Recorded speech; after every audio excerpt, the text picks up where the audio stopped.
Let's can some tomato juice.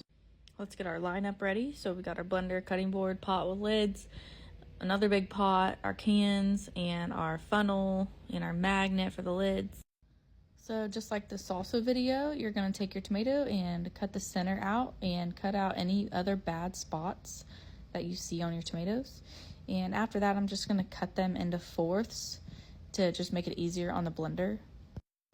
I've seen several recipes that take the skin off the tomato, and I just don't think it's necessary. I don't taste much of a difference, and I just made chili tonight using this juice, and my husband even said it's the best chili he's ever tasted. So I think if you want to save yourself the trouble and just go ahead and forget about taking the skins off, you're good.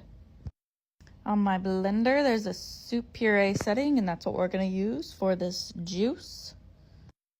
Once the big chunks have been blended, I leave the mixture in there on the puree setting for a few minutes just to get the right consistency that I like. This is juice, so we do want it pretty thin. Now you're going to pour your puree into your pot, and in this video I'm doing about 2 blenderfuls in my large pot. Now turn your stove on for your pot and your lids and sterilize your glasses. This part can get a little tricky, so you're just going to keep heating it up until it gets to a rolling boil, and all the suds and bubbles that accumulate on the top, I start taking them out.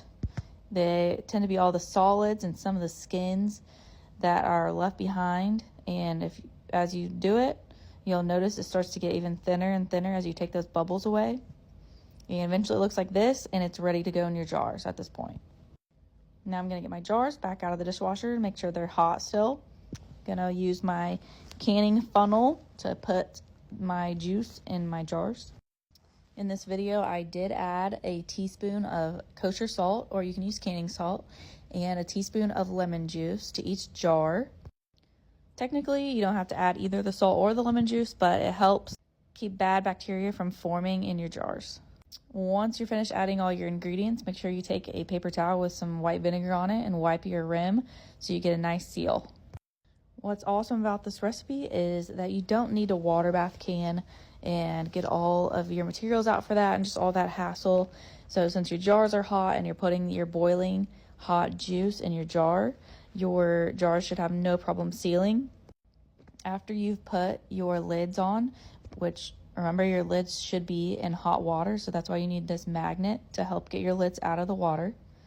And then you're going to seal finger tight just like that, and you're good to go. After your jars have sealed and cooled off, the juice might start to separate a little bit, but that's normal and it'll still be delicious. Thanks for watching my video. Check out the description below for the written recipe, as well as the Amazon links to all the products I use for your convenience. Thanks again, guys. Like and follow.